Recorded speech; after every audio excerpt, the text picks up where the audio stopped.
Halo good people, saya Marti Hidami Gultom dari Fakultas Ilmu Komunikasi Universitas Ibnu Khaldun Jakarta. Saya sedang berada di perkantoran Pesat Ministry, ingin mewawancarai para karyawan terkait isu politik menjelang Pilpres 2024. Sudah ada bersama saya Kanova, salah satu karyawan kantor Pesat Ministry. Halo Kanova. Halo. Boleh bisa perkenalkan dirinya Kak? Oh boleh dong. Nama saya Novalwi Marianata. Saya sudah bekerja di Pesat Ministry selama 2 tahun dan bekerja di divisi pengembangan. Oke Kanova, aku mau nanya-nanya nih. Kira-kira Kanova udah tahu belum sih di 2024 nanti kalau ada pemilihan presiden dan Pak Jokowi itu udah nggak bisa lagi mencalonkan diri? Oh, sudah tahu. Melihat pemerintahan Pak Jokowi ini, menurut Kanova, program apa sih yang perlu dilanjutin? Sebenarnya untuk program kerjanya Pak Jokowi semuanya layak untuk dilanjutkan oleh pemimpin selanjutnya atau presiden selanjutnya. Tapi yang perlu ditekankan adalah menurut saya pribadi program prakerjanya ya Pak itu entah bapak atau ibu nanti selanjutnya itu layak banget untuk dilanjutkan. Dan juga poin kedua itu adalah Pak Jokowi ini kan punya program untuk membangun infrastruktur, tapi ini sempat terhenti karena adanya pandemi COVID-19. Nah, ada baiknya nih setelah pergantian pergantian presiden, program ini tetap dilanjutkan. Mungkin dimulai dari pembangunan perekonomian, dari UMKM atau sebagainya gitu untuk mendanai infrastruktur ini. Oke kan, pemerintahan ini kan tidak ada yang 100% sempurna ya. Menurut Kanova nih, program-program apa sih yang perlu ditambahin dari program pemerintahan Pak Jokowi sebelumnya? Untuk nambahin program ya, mungkin nggak nambahin, cuma memperbaiki. Kalau memperbaiki itu banyak ya ternyata yang kita tidak ketahui, oknum-oknum aparat-aparat kepolisian mungkin ini tuh banyak yang masih kurang jujur ataupun bisa dibilang masih melakukan kekerasan kepada rakyatnya. Ini jarang terekspos tapi ini benar adanya. Mungkin untuk pemerintahan selanjutnya, untuk presiden selanjutnya ini boleh ditindaklanjuti bahwa ketidakadilan itu harus diberantas gitu. Jadi itu salah satunya ya. Sebenarnya ada beberapa, tapi itu sih yang jarang banget terekspos gitu, aparat-aparat kepolisiannya yang mungkin banyak pelatihannya gitu ditambahin. Oh ya Kanova, itu jawaban Kanova itu bagus banget dan itu penting banget untuk dilanjutin. Oke, aku ada 3 karakteristik sosok presiden gitu menurut aku.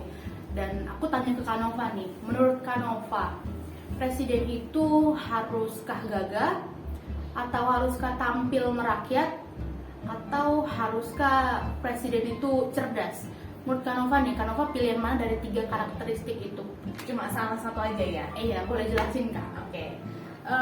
Satu yang paling penting menurut saya adalah presiden yang cerdas. Karena di bawah kepemimpinan orang yang cerdas, pasti rakyatnya juga ikut cerdas. Oke, betul banget tuh Kak. Oke, Kanova, harapan Kanova tuh untuk sosok presiden nanti 2024 ini seperti apa sih?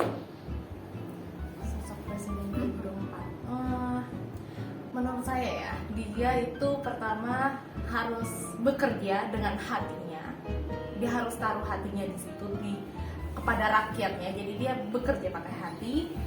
Kedua, dia harus jujur. Ketiga, cerdas sudah pasti. Itu 3 kriteria utama yang saya inginkan untuk sosok presiden selanjutnya.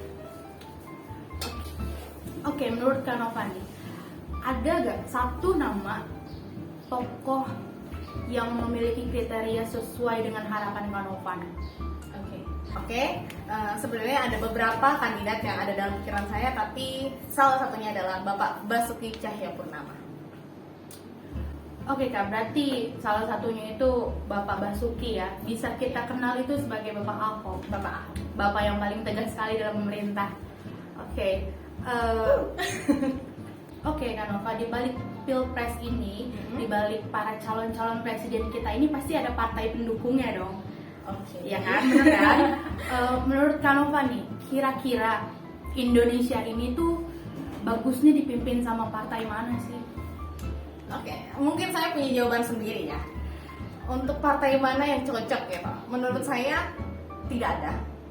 Karena setiap partai itu punya aturannya masing-masing, tidak bisa berjalan sendiri, semua saling ketergantungan, dan menurut saya ada plus minusnya lah partai itu. Jadi menurut saya belum adanya.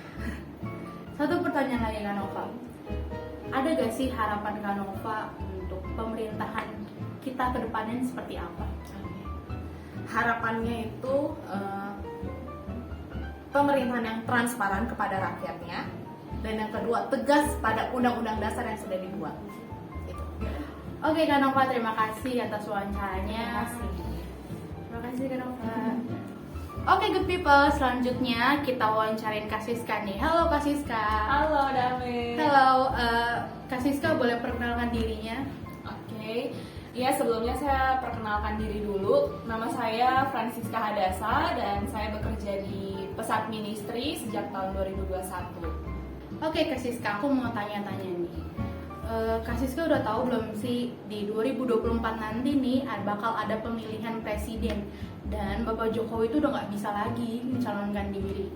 Pastinya tahu ya, karena ya yang kita lihat juga bahwa Presiden Jokowi ini sudah menjabat selama 2 periode. Jadi pastinya tidak bisa mencalonkan diri lagi jadi presiden.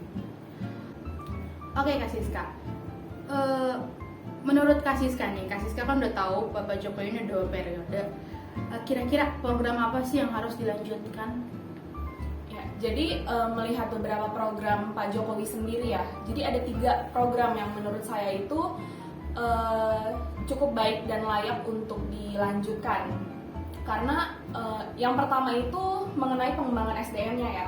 Karena seperti yang kita lihat kan, masyarakat Indonesia saat ini, khususnya misalnya yang fresh graduate itu cukup sulit untuk cari pekerjaan gitu. Jadi menurut saya program ini sangat baik untuk dilanjutkan lewat, menurut saya ya, ini tuh lewat pelatihan-pelatihan yang diberikan kepada fresh graduate itu akan sangat membantu untuk fresh graduate ini bisa dapat pekerjaan dengan mudah gitu. Dan kemudian yang kedua itu ada pembangunan infrastruktur itu ya. Nah, kenapa pembangunan infrastruktur? Karena seperti yang kita lihat juga bahwa di Indonesia ini kan antara kota besar sama di pedesaan itu cukup jelas ya ketimpangan sosialnya, bahkan lewat infrastruktur yang ada pun itu terlihat jelas gitu bahwa oh kita langsung bisa membedakan bahwa ini kota nih, ini desa gitu. Nah, menurut saya ini cukup penting untuk dilanjutkan karena mengingat bahwa generasi kita kan nggak cuma sampai di sini aja ya, tapi ada generasi selanjutnya juga gitu. Nah, itu sih yang harus dipertimbangkan sehingga menurut saya itu baik untuk dilanjutkan. Terus yang ketiga itu menurut saya terkait ini penyederhanaan birokrasi sendiri. Nah, birokrasi ini kenapa saya bilang seperti itu? Karena zaman kita ini kan semakin maju ya. Semakin maju otomatis apa-apa semakin instan, semakin cepat gitu. Iya, apalagi generasi sekarang ini kan maunya serba instan, serba cepat gitu. Nah, kenapa penyederhanaan birokrasi ini menurut saya baik untuk dilanjutkan? Karena ya seperti yang kita lihat sekarang memang ada beberapa program pemerintah yang sudah banyak pakai ini ya via online gitu, aplikasi gitu. Menurut saya itu baik karena mempengaruhi minat generasi muda itu sendiri untuk bisa menggunakan program tersebut gitu. Itu sih yang menurut saya cukup baik untuk dilanjutkan dan penting. Benar banget sih Kak Siska, itu penting banget sih. Selain program yang harus dilanjutin nih, kan pemerintahan di Indonesia ini, terutama yang Bapak Jokowi ini kan nggak 100% sempurna nih.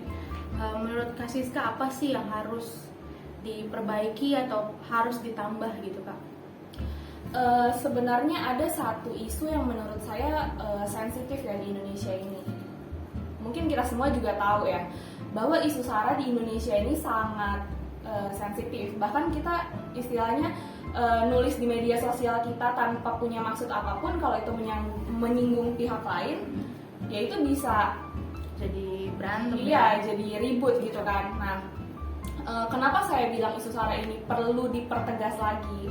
Karena sesuai dengan apa yang jadi semboyan Indonesia sendiri, bahwa Indonesia itu ya Bhinneka Tunggal Ika gitu, berbeda-beda tapi tetap satu. Tapi yang sampai saat ini saya lihat bahwa di mana-mana ya isu SARA ini masih sangat sensitif dan masih sering terjadi gitu. Jadi menurut saya ya pemerintah khususnya presiden perlu sih untuk kayak mempertegas hal ini, karena saya rasa apabila isu SARA ini tidak diperbaiki dan seperti ini terus, rasanya untuk jadi suatu negara maju tidak memungkinkan. Oke Kak Siska, tadi kan kita ngomong pemerintahannya nih. Aku ada 3 karakteristik seorang presiden nih. Sekarang kita ngomongin tokohnya nih. Presiden itu haruskah tampil merakyat, atau presiden haruskah gagah, atau yang terakhir nih, presiden haruskah cerdas? Menurut Kak Siska nih, dari ketiga karakteristik ini mana sih yang penting? Kalau menurut saya seorang presiden pastinya harus cerdas ya. Karena seorang presiden yang cerdas, dia bisa menentukan apa yang jadi prioritasnya. Karena kalau presiden hanya terlihat tampak merakyat, gagah, itu ya siapapun bisa jadi presiden dong. Karena itu bisa dilakukan dengan, maksudnya apa ya, oh demi kita menarik simpati masyarakat ya kita rela aja dong ngelakuin itu, padahal sebenarnya diri kita nggak seperti itu. Jadi cover sama hati harus sama ya, Iya. sesuai. Oke Kak Siska, dari 3 karakteristik tadi, menurut Kak Siska itu cerdas itu penting ya. Selain cerdas, kriteria apa sih yang perlu dimiliki sama sosok calon presiden kita nanti? Jadi kalau bicara soal kriteria presiden, menurut saya di samping cerdas itu sendiri, yang jelas siapapun orangnya, dia harus punya hati untuk melayani rakyatnya. Karena dengan kecerdasan aja sebenarnya nggak cukup ya untuk menjadi seorang presiden.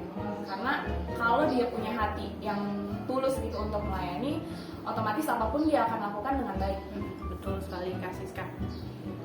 Oke, dari tadi karakteristiknya cerdas, kriteria yang melayani dengan hati, menurut Kak Siska nih, ada gak sih sosok atau orangnya siapa sih di balik kriteria itu? Ini harus sebut nama ya? Boleh, sebut nama harus sih Kak, biar kita tahu juga kan. Oke, kalau harus sebut nama sih ada seseorang yang menurut saya etos kerjanya tuh cukup menginspirasi ya, khususnya di masa kepemimpinan dia. Ya kita mengenyampingkan ya apa yang mungkin pernah terjadi sama beliau, tapi menurut saya Bapak Basuki Cahayapurnama salah satu sosok pemimpin yang menginspirasi ya lewat cara kerja dia. Mungkin seperti yang kita tahu bahwa beliau orang yang tegas ya, bahkan mungkin untuk orang yang tidak terbiasa mungkin akan sakit hati gitu. Iya betul. Tapi ini kan kita berbicara bagaimana cara dia memimpin suatu pemerintahan suatu daerah gitu. Contohnya Jakarta gitu.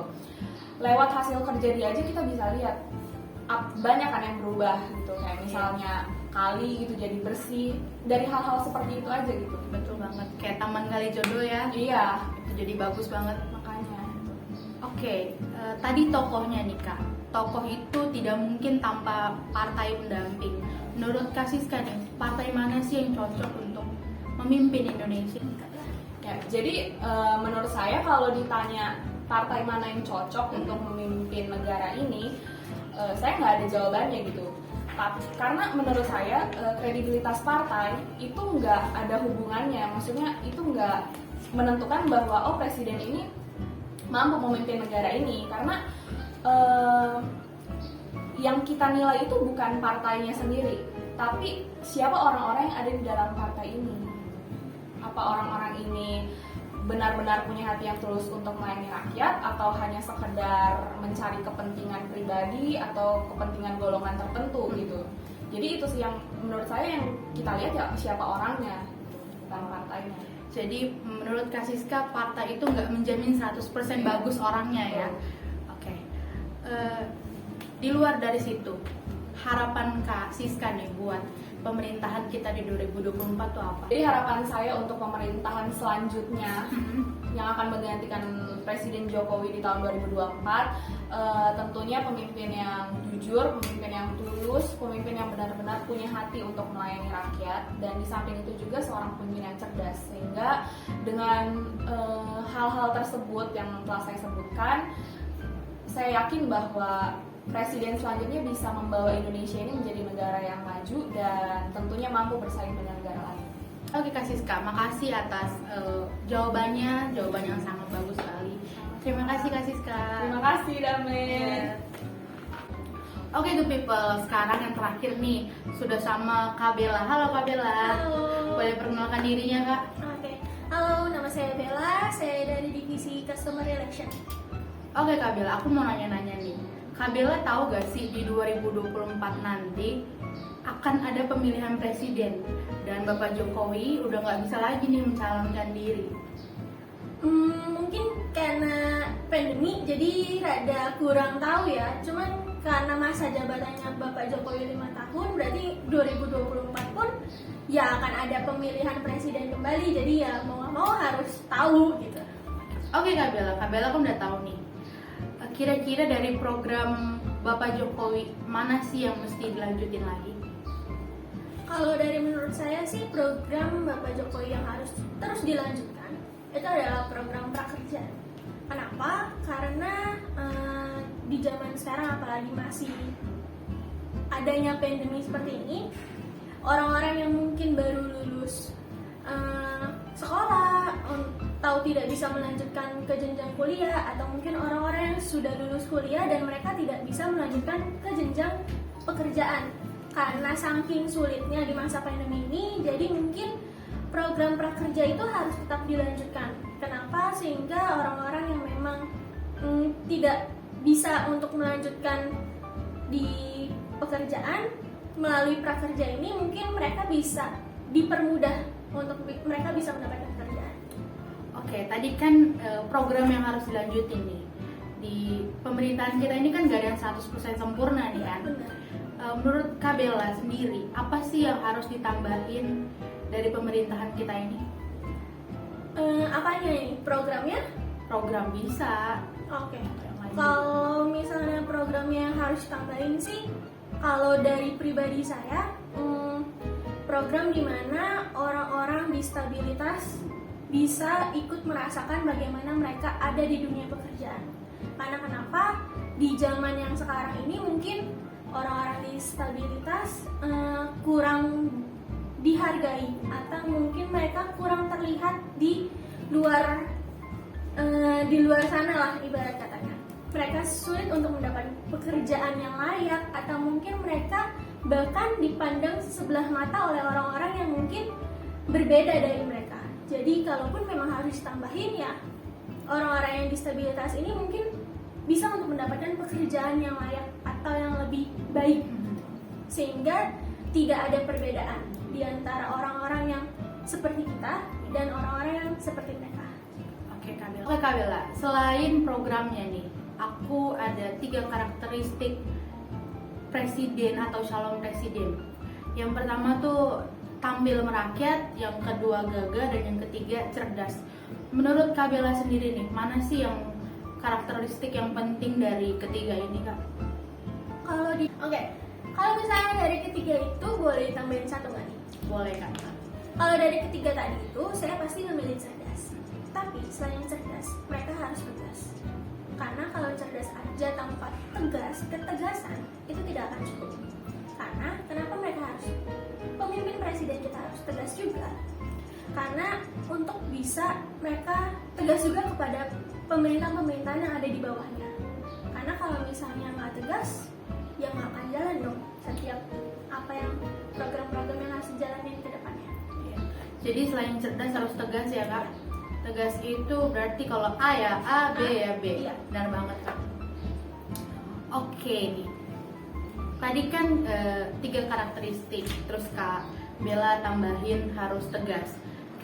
Menurut Kak Bella nih, kriteria apa sih yang harus dimiliki dari calon presiden kita?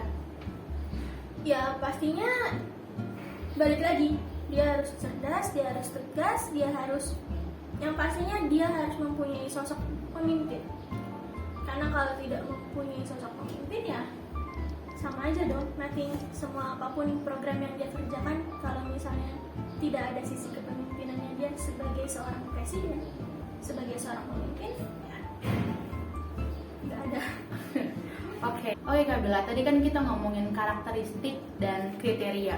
Sekarang aku mau nanya nih, ada gak sih satu aja sosok atau orangnya nih di balik kriteria tadi? Oke, kalau dilihat dari segi kepemimpinannya, kecerdasannya, dan apa yang saya lihat di sosial media, kalau boleh pun di luar Jakarta ya, Boleh Kak.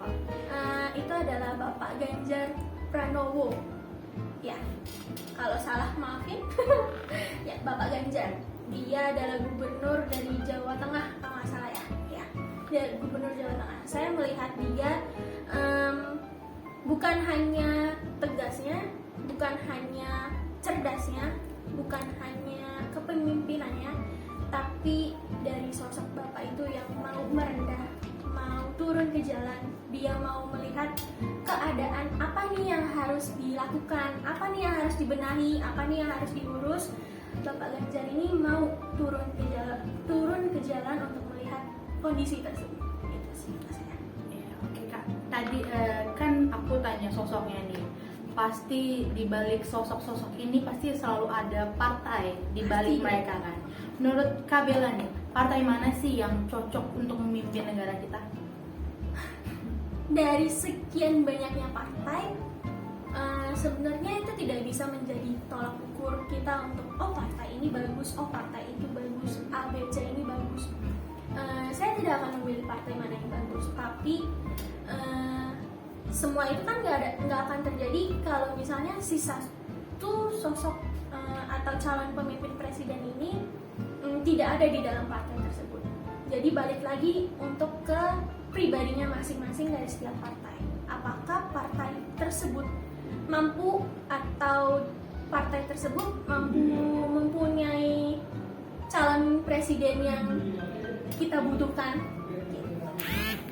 Oke, selain partai, orangnya itu kita kesampingan dulu nih. Satu pertanyaan lagi aku mau tanya ke Kak Bella. Apa sih harapan Kak Bella di pemerintahan 2024 nanti? Harapannya ya dari tahun 2024 yang pastinya Jakarta harus semakin lebih baik, dipimpin oleh siapapun itu nanti. Pembangunannya pun dibagusin, tidak ada lagi, kalau bisa tidak ada lagi para gelandangan di pinggir jalan, atau mungkin mereka bisa ditempatkan di tempat yang layak, atau mungkin mereka bisa dipekerjakan di tempat pekerjaan yang bagus. Jadi semakin berkurangnya orang-orang yang ada di pinggir-pinggir jalan membuat Jakarta menjadi lebih baik. Dan jalan tol juga semakin diperluas mungkin agar tidak ada lagi macet dan tidak ada lagi polusi udara ya. Jadi mungkin itu bisa dikurangi juga. Dan udah itu aja. Oke Kak Bella, terima kasih atas jawabannya. Terima kasih. Nah, good people, udah denger kan hasil wawancara saya tadi? Kesimpulannya adalah banyak orang yang sudah mengetahui bahwa di 2024 nanti akan ada pemilihan presiden, dan mereka juga sudah tahu bahwa Pak Jokowi sudah tidak bisa lagi mencalonkan diri karena sudah melalui 2 periode. Selain itu, para masyarakat juga sangat berharap bahwa program Bapak Jokowi ini bisa dilanjutkan seperti program prakerja atau program pembangunan baik di kota ataupun di desa, dan pengembangan SDM agar negara Indonesia ini memiliki generasi yang unggul, generasi yang maju, dan generasi yang memiliki jiwa pemimpin.